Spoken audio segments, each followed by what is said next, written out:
Hello friends, welcome back to my channel. This is Suresh. ఎవరైతే మీలో futures trade చేస్తున్నారో లేదా అప్కమింగ్ టైమ్స్లో ఫ్యూచర్స్లో రావాలి, ఫ్యూచర్స్లో ట్రేడ్ చేయాలి మేము కూడా అనుకుంటున్నారో మీకు ఈ వీడియో అయితే 110% ఉపయోగపడుతుందండి. ఎందుకంటే మీరు ఒక్కొక్కసారి ఎవరైతే ఫ్యూచర్స్లో ట్రేడ్ చేస్తారో వాళ్ళకి బాగా తెలుస్తుంది. బికాస్ ఒకప్పుడు నేను కూడా ఇలా ట్రేడ్ చేసి ఎక్స్పీరియన్స్ అయిన వాడిని కాబట్టి నేను మీకు ఎక్స్ప్లెయిన్ చేయడానికి కుదురుతుంది కొంచెం. మీరు సపోజ్ మీరు ఒక స్టాక్ని బై చేస్తారు, అదే స్టాక్ ఫ్యూచర్స్ కూడా బై చేస్తారు. మీరు స్టాక్ ఏదైతే మీ స్టాక్ మూవ్ అవుతుంది కానీ మీ ఫ్యూచర్ మూవ్ అవ్వదు.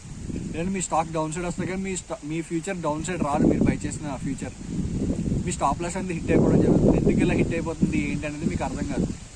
యాక్చువల్గా ఏంటంటే అది మీ సెటప్ ప్రాబ్లం కాదు, మీ ప్రాబ్లం కూడా కాదు. యాక్చువల్గా అది ఫ్యూచర్స్కి ఆ పర్టికులర్ క్యాష్కి ఉండేది డిఫరెన్స్ అనేది మీకు క్లియర్గా ఎక్స్ప్లెయిన్ చేస్తానండి. ఇది ఒక క్రూషియల్ రోల్ అనేది ప్లే చేస్తుంది. ఎందుకంటే మీరు స్వింగ్ ట్రేడింగ్ చేసే వాళ్ళు కూడా ఈ రీసెంట్ టైంలో చాలామంది వస్తున్నారు కాబట్టి మీరు దగ్గర సపోజ్ 2 lakhs డీసెంట్ క్యాపిటల్ ఉన్నప్పుడు మీరు డైరెక్ట్గా స్టాక్స్ బై చేయడం కన్నా అదే స్టాక్ యొక్క ఫ్యూచర్స్ బై చేస్తే మీకు ప్రాఫిటబిలిటీ అనేది పెరుగుతుంది అండ్ మీరు కూడా ఎక్కువ ప్రాఫిట్స్ ఎర్న్ చేసేయడానికి ఛాన్సెస్ ఉంటాయి. అలానే మీరు ఇండెక్స్ ఆప్షన్లో మీరు ట్రేడింగ్లో లాసెస్ ఉన్నప్పుడు కూడా మీరు ఇండెక్స్ ఆప్షన్ బై చేయడం కన్నా ఇండెక్స్ ఫ్యూచర్ బై చేస్తే మీ ప్రాబిలిటీ పెరుగుతుంది. కాబట్టి మీరు ఫ్యూచర్స్లో ట్రేడ్ చేయడం వల్ల మీ ఎడ్జ్ అనేది కొంచెం ఇంప్రూవ్ అయ్యే ఛాన్సెస్ ఉంటాయి. అలాగే మీ ప్రాఫిటబుల్గా ఉండే ఛాన్సెస్ కూడా ఎక్కువగా ఉంటాయి. ఎందుకు ఏంటంటే మీకు క్లియర్గా ఎక్స్ప్లెయిన్ చేస్తాను. అండ్ ఇంకోటి ఏంటంటే మార్కెట్లో మీరు ప్రాఫిటబుల్గా ఉండాలంటే మీకు డైరెక్ట్గా సెటప్ వల్లే మీరు ప్రాఫిటబుల్గా ఉండలేరు. కంప్లీట్గా మైండ్ సెట్ వల్లే మీరు ప్రాఫిటబుల్గా ఉండగలరు. ఎందుకంటే మీరు డైరెక్ట్గా సెటప్తోనే ట్రేడ్ చేసేలా ఉంటే మన దాంట్లో 2 minute సెటప్స్ ఉన్నాయండి. యూట్యూబ్లో మీరు సెట్ చేసుకుంటే 2 minute setups, thousands of setups వస్తున్నాయి. డైరెక్ట్గా అదే సెటప్ యూస్ చేసి డైరెక్ట్గా ట్రేడ్ చేసేసుకుంటే మీరు ప్రాఫిటబుల్ అయిపోవచ్చు కదా. కానీ ఎవరు ఏ సెటప్ వల్ల కూడా 110% ప్రాఫిటబుల్గా అయిపోయిన వాళ్ళు ఎవరు ఉండరండి. మీ ఎడ్జ్ అనేది మారుతుంది అండ్ మీరు మైండ్ సెట్ కూడా చేంజ్ చేసుకోవడం వల్ల ఆ సెటప్ యొక్క సైకాలజీ అర్థం చేసుకోవడం వల్ల మాత్రమే మీరు ప్రాఫిటబుల్ అవ్వగలరండి. So let's get into the video. మీరు ఒక స్టాక్ ఉందండి, ఆ స్టాక్ 100 rupees ట్రేడ్ అవుతుంది. ఆ స్టాక్ యొక్క ఫ్యూచర్ అనేది 102, 105, 106, 110 దగ్గర కూడా ట్రేడ్ అవుతుంటుంది. అలానే ఒక్కొక్క స్టాక్ ఏంటంటే ఈ స్టాక్ 100 rupees ట్రేడ్ అవుతుంది, దాని ఫ్యూచర్ వచ్చేసి 98, 94, 96 అలా కూడా ట్రేడ్ అవుతుంది.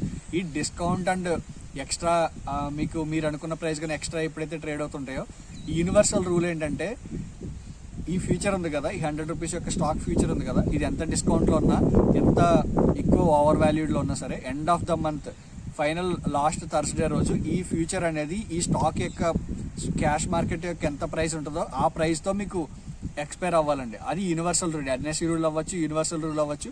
ఇది 110% ఇలానే జరుగుతుంది. ఎందుకంటే మీరు కావాలంటే చాలా స్టాక్స్ ట్రై చేయండి. ఒక్కొక్క స్టాక్ జీ ఎంటర్టైన్మెంట్ చూసుకోండి. ఒక్కొక్కసారి ఇది కూడా బాగా మూవ్ అవుతుంటుంది. అలాగా డిస్కౌంట్లో ఎక్కువ దొరుకుతుంటుందండి ప్రైస్ అనేది. సపోజ్ ఇది ఒక 1000 rupees ఉంటే ఇది 980, 940, 950 అలా కూడా దొరుకుతుంటుంది. ఎక్కువ అప్ టైం 1000 rupees కన్నా ఎక్కువలో ట్రేడ్ అవ్వడం కన్నా తక్కువలో ట్రేడ్ అవ్వడానికి ఎక్కువ ఛాన్సెస్ ఉంటాయండి. లెట్స్ మీరు జీల్ తీసుకోండి అండ్ పిడిలైట్ తీసుకోండి అండ్ సన్ టీవీ తీసుకోండి. ఇలా కొన్ని స్టాక్స్ అయితే ఉంటాయి. మీరు అన్ని స్టాక్స్లో కూడా మీరు ఎప్పుడైతే ట్రేడ్ తీసుకుంటారో మీ స్టాక్ 1000 rupeesలో మీరు స్టాక్ ట్రేడ్ అవుతుంటుంది. మీ ఫ్యూచర్ అనేది 980, 940 ట్రేడ్ అవుతుంది అనుకోండి. ఓకే, మనం ఇక్కడ బై చేసేద్దాం, ఇది ఈక్వల్ అయిపోతుంది కదా అనుకుంటారు. కానీ అది అలా అవ్వదండి. ఫ్యూచర్ అనేది క్యాష్ మార్కెట్ ఈ స్టాక్తో ఈక్వల్ అవుతుంది తప్ప స్టాక్ అనేది ఫ్యూచర్తో ఈక్వల్ అవ్వదు. మీరు ఏది తీసుకున్నా సరే ఫ్యూచర్ క్యాష్ మార్కెట్ మెయిన్ కాంపోనెంట్ని బేస్ చేసుకుని ఫ్యూచర్ అండ్ ఆప్షన్స్ మూవ్ అవుతాయి తప్ప ఆప్షన్ అండ్ ఫీచర్స్ని బేస్ చేసుకుని స్టాక్ అనేది మూవ్ అవడం ఇంపాసిబుల్. అది జరగదు. ఓకేనండి. ఇలా మీరు చాలా స్టాక్స్ మీరు ఎప్పుడైతే డిస్కౌంట్లో కానీ ఎక్కువలో ట్రేడ్ అవుతున్నప్పుడు మీరు తీసుకుంటారు. కానీ అది ఏంటంటే స్టాక్ మూవ్ అయిపోతుంది, అప్ సైడ్ మూవ్ అవుతుంది కానీ ఫ్యూచర్ మూవ్ అవుతుంది. మీరు స్టాప్ లాస్ పెట్టినప్పుడు ఈ స్టాక్ ఎప్పుడైతే డౌన్ సైడ్ మూవ్ అవుతుందో మీ స్టాప్ లాస్ ఈజీగా హిట్ అయిపోద్దండి. అలానే మీరు ఒక స్టాక్ ట్రేడ్ అవుతున్నప్పుడు సపోజ్ లెట్స్ ఒక XYZ స్టాక్ ఇక్కడ ఉంది, స్టాక్ ఫ్యూచర్ ఇక్కడ ఉంది. ఓకే, ఇది మీకు స్టాక్ అనేది షార్టింగ్ ఆప్షన్లో మీకు ఇక్కడ నుంచి షార్ప్గా ఫాలో అవుతుందని మీరు అనుకుంటారు. అజంప్షన్ చేసుకున్న తర్వాత స్టాక్ అనేది షార్ప్గా ఫాలో అవుతుంది కానీ ఫ్యూచర్ ఫాలో అవ్వదు. అది అక్కడక్కడ 1 or 2 points up and down అవుతుంది తప్ప ఫ్యూచర్ అనేది ఫాలో అవ్వదు. కానీ మీ స్టాప్ లాస్ హిట్ అయిపోతుంది. ఇలాంటి మిస్టేక్స్ మీరు అవాయిడ్ చేసుకోవాలనుకుంటే ఏ స్టాక్ అయితే 2% మోర్ దెన్ 2% ఎక్కువ డిస్కౌంట్లో కానీ మోర్ దెన్ 2%, 4%, 5% డిస్కౌంట్లో కానీ ట్రేడ్ అవుతాయో ఆ స్టాక్స్లో మీరు ఫ్యూచర్ అండ్ ఆప్షన్స్ మీరు బై చేయొద్దు. ఆప్షన్స్ కలండి కానీ ఫ్యూచర్స్ అయితే బై చేయొద్దు. ఓకేనా? ఎందుకంటే ఇది ఎండ్ ఆఫ్ ద మంత్ ఈ 5% గ్యాప్ ఏదైతే ఉంటుందో 2% గ్యాప్ ఏదైతే ఉంటుందో స్టాక్ కనుక అక్కడే మూవ్ అయితే అది స్టాక్తో ఈక్వల్ అయిపోద్ది. అంటే 2% మీ క్యాపిటల్లో వైపౌట్ అయిపోద్దండి.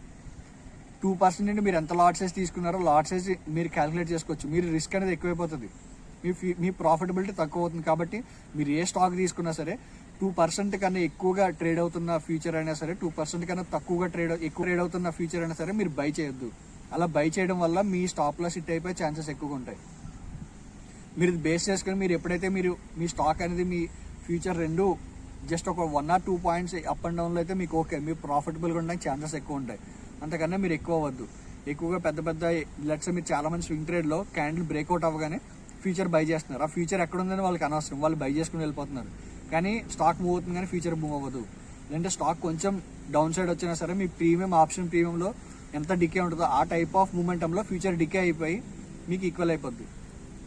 సో మీరు ఎప్పుడైనా సరే ఈ ఒక్క పాయింట్ మీరు గుర్తుంచుకుంటే మీ ఆప్షన్ మీ ఫ్యూచర్ ట్రేడింగ్లో ఎడ్జ్ అనేది మీరు గెట్ ఆన్ అవ్వడానికి ఈజీగా మీకు ఛాన్సెస్ ఉంటాయండి. అలానే మీరు సెటప్ ఇంకా ఇంట్రాడే ఇలా ఇంట్రాడే గురించి మరిన్ని అప్డేట్స్ గురించి మన ఛానల్ సబ్స్క్రైబ్ చేసుకోండి. అండ్ ఇంట్రాడేలో నేను ఇంకా కంటిన్యూస్గా చేయబోతున్న వీడియోస్, సో అవన్నీ మీకు రావాలంటే మీరు సబ్స్క్రైబ్ చేసుకోండి, బెల్ ఐకాన్ కూడా ప్రెస్ చేసుకోండి. Thanks for watching.